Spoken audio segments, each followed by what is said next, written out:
a comprehensive look at trends, fund profiles, and more in Exploring ETFs. Hi everyone, welcome to Exploring ETFs. I'm Neena Mishra, and today we are talking about most interesting new ETFs of the first half of 2022. This first half has been very challenging for the markets, but the ETF industry continues to grow at a record pace. About 190 new ETFs have launched in the US so far this year, which and the pace is quite similar to the same period last year.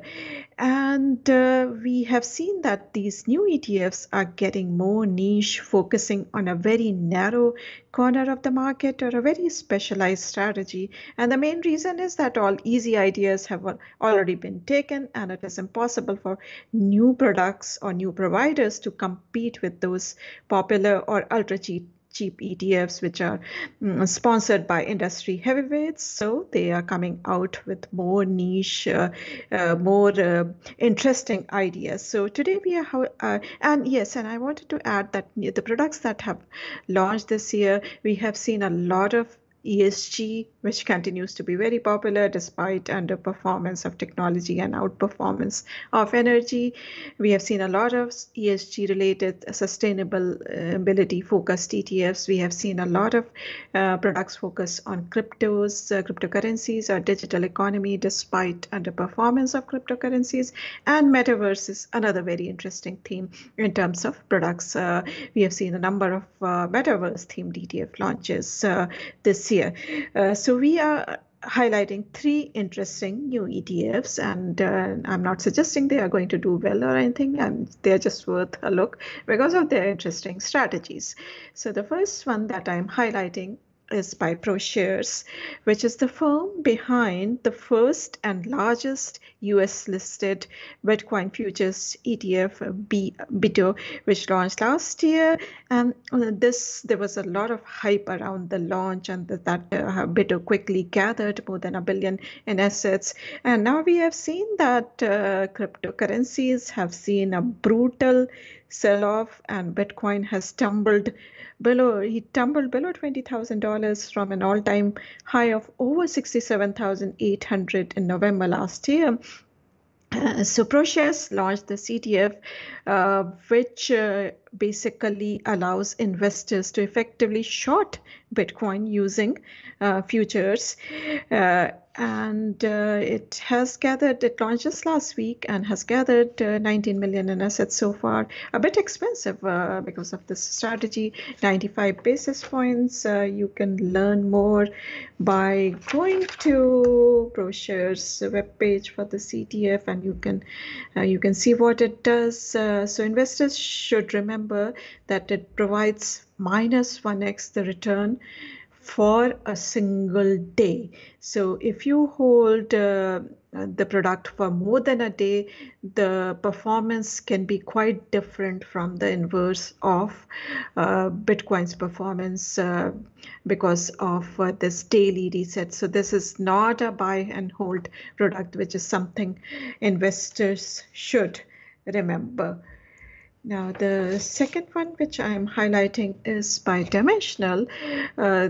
Now, profitability is a big theme this year because we know that economy is slowing down. So most experts say that companies that are highly profitable, they are likely to do well and continue to do well in this environment. So Dimensional, which made a rather late entry in the ETF industry, but it continues to expand its ETF suite. So they launched this ETF, which is actively managed but very reasonably priced, 22 basis points in expense ratio, and has already gathered more than 595 million in assets. To learn more about this ETF, you can go to the quote page on Zacks.com, and using the link, you can go to Dimensional web page for this ETF, and you can see what it holds. So not surprising, Microsoft, Apple, Amazon, every Eli Lilly, Broadcom, these are the top holdings, all very highly profitable, cash-rich companies. These are the top holdings in the ETF. Now, the third one which I'm highlighting is by Engine Number One. And Engine Number One is an activist investor firm. And this firm had sent shockwaves across corporate America last year when it targeted ExxonMobil and successfully placed 3 candidates on the board of directors, and those candidates are now forcing ExxonMobil and other companies to adopt more climate friendly business strategies. So this firm launched their second ETF, which is actively managed, and this holds companies that are driving transition to net zero world. And this is much more expensive than VOTE ETF, the first ETF, which is quite similar to a plain vanilla S&P 500 ETF. So this charges 75 basis points because of its active management, and has gathered 79 million in assets so far this year. So again, to learn more, you can go to the quote page on Zacks.com, and using the link, you can go to Engine Number One webpage for this ETF, and you can see what it holds. It uses a data-driven approach to, look at companies, their environmental and social impact, and long-term value creation. So the top holdings currently are Ford, Deere, General Motors, Solar Edge Technologies, etc. Then the fourth ETF that I'm highlighting is by Invesco. It is Invesco Electric Vehicle Metals Commodity Strategy, no K1 ETF. So it doesn't issue a K1, though it invests in futures. So this is the first ETF which focuses on metals which are used to build EVs, or electric vehicles. Now, we know that climate concerns are growing, and we will see a lot of investor interest in commodities which are tied to energy transition, and commodities which are used in electric vehicle production. So commodities, and there is already a shortage of in supply of these commodities. So they may see more investors' interest in the coming years. This is also actively managed, has an expense ratio of 59 basis points. Again, to learn more, you can go to the quote page on Zacks.com, and using the link, you can go to the Invesco web page for this ETF. So it holds futures on nickel, copper, aluminium, cobalt, and iron ore. And as I mentioned, it avoids the headache of K1 forms. Now, the last one I'm highlighting is it provides double the exposure of Cathie Wood's ARKK ETF, and we know that Cathie and ARK ETFs, the theme remains very popular and very controversial too.